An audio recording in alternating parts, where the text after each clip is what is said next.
one time I was doing this Q&A and we were talking about unpopular people, and I was saying I mostly write about unpopular people, like outsider people.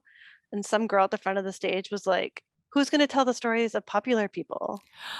And I was like, I was like, You I like don't know. you like Yeah, can like you, if I you want guess. to write it, you can. Yeah, I was like, that's such a, it's like, what about the popular people? I was like, wow, that's like a really weird campaign to like, like, I don't even know what that flag looks like if you're a popular people flag. But like, I do think that that is, Justice for the popular kids. well, and that's why, to me, it's so much a story of access, right? It's really like, to me, the argument is really about making more space and putting more resources behind queer people who want to tell their stories, as opposed to like including queer people in the stories of straight people. Like I do think I think it's great to have like my friend Zoe Whittle, I think, had a quote about like the kind of oddity of the sort of like the Riverdale queer character whose best friends were all straight people.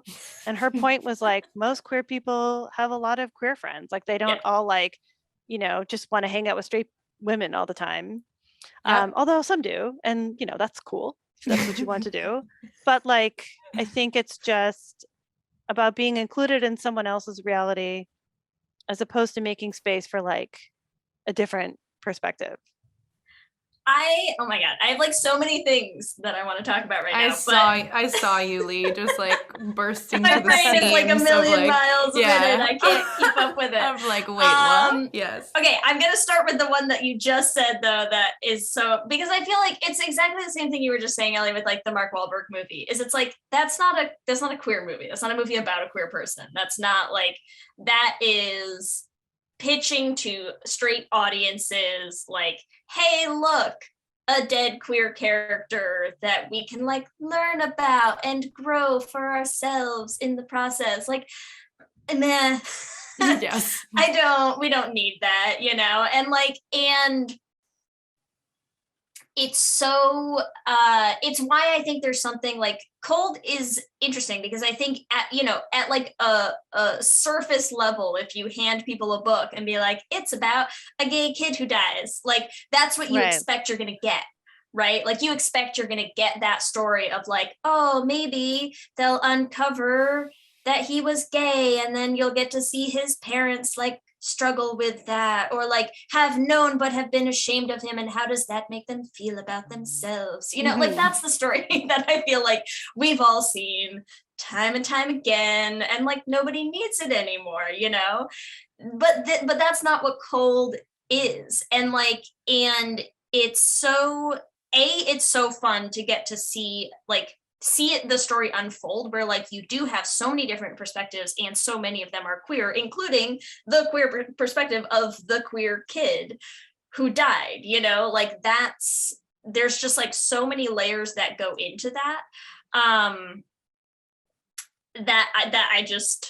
love that. And I also, because I love that like it touches on this idea as well of like something that we've talked about in the past, where like there's a lot of like, everybody knows bury your gays and knows the trope and is like tired of the trope and tired of like gay characters dying, and like, and then you get into this like weedy middle ground area of like, but also sometimes like we're gonna have characters that die in our stories, like that's a legitimate thing and a narrative that have, and a tool, and like you can't just never kill a character.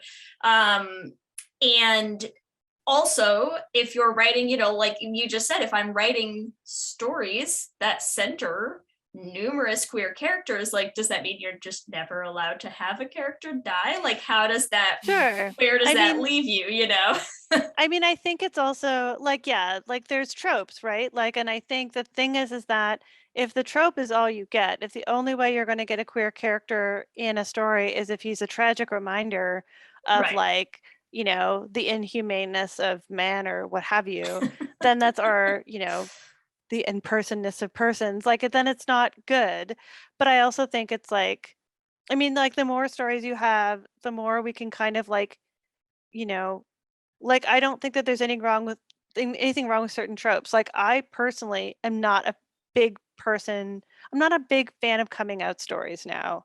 That's just me. It's because I grew up in an age of like cheesy lesbian coming out movies.